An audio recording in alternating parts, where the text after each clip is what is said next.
এয়া আমাৰ ছিকিম অভিমুখী যাত্ৰাৰ কিছু ভিডিঅ'।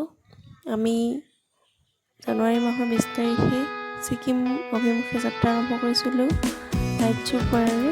গুৱাহাটী ISBTৰ পৰা চিলিগুৰিলৈকে প্ৰথমতে আমি নাইট চুপাৰেৰে যাত্ৰা আৰম্ভ কৰিছিলোঁ।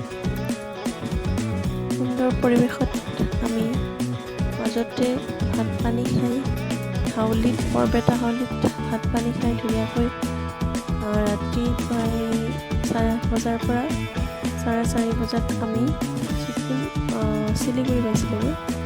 তাৰপিছৰ পৰা আমি এখন চুমু ভাড়া কৰিছিলোঁ। এখন আছিলে চিলিগুৰিৰ পৰা গেংটকলৈকে। প্ৰায় 6 ঘণ্টা জোৰা যাত্ৰাৰে আমি পাহাৰৰ একা বেকা এই ধুনীয়া সৌন্দৰ্যবোৰৰ মাজে মাজে গৈ গেংটকত দিনৰ প্ৰায় 2মান বজাত উপস্থিত হৈছিলোঁগৈ। তাত ইতিমধ্যে আমি হোটেল বুক কৰিছিলোঁ। পাহাৰীয়া এই গছবোৰ ইমান ধুনীয়াকৈ আছে, ইমান ধুনীয়া ৰাস্তাৰ মাজে একা বেকা ৰাস্তাৰে আমি গৈ আছোঁ। ধুনীয়া শৃংখলাবদ্ধতাৰে দুফালৰ পৰা গাড়ী আহিলেও মানুহে ইমান ধুনীয়াকৈ কোনো হৰ্ণ নমৰাকৈ গৈ থাকে গাড়ীবোৰে। সেইটো বিশেষকৈ মোৰ ভাল লগা বিষয় আছিল।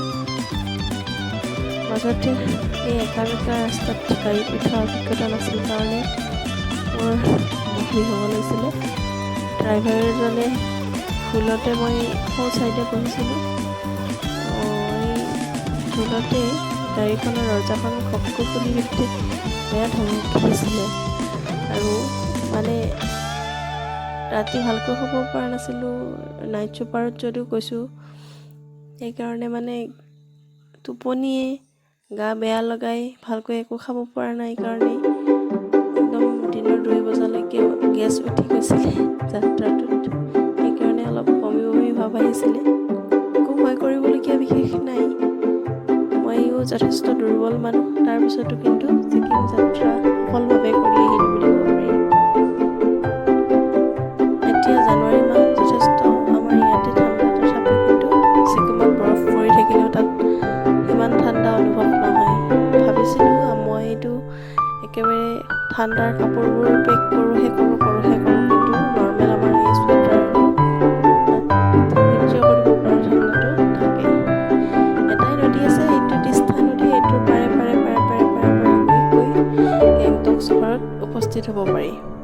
ধুনীয়াকৈ তাত আমি গৈ আমাৰ যাত্ৰাটো ইমান ধুনীয়া লাগিছিল। আমি মাজতে বাটত তেওঁলোকৰ ড্ৰাইভাৰজনৰ চিনাকি হোটেলতে আমি খাদ্য খাইছিলোঁ।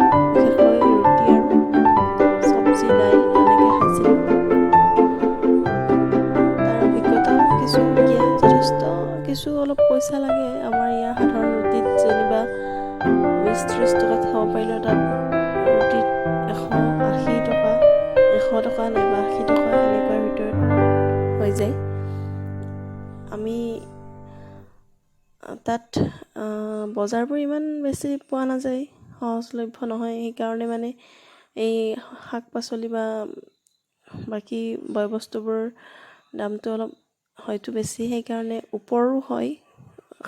ভৈয়ামৰ পৰা এই শস্যবোৰ নিব লগা হয় কাৰণে খুব সম্ভৱ হয়তো তাত খাদ্যবস্তুৰ দামটো অলপ বেছি হ'লেও ঠিকে আছে। আৰু আমি সেই ঠাইত যে খোৱা বস্তু পাইছোঁ, আৰু বিশেষকৈ তাত পৰ্যটকবিলাকেই যাই থাকে।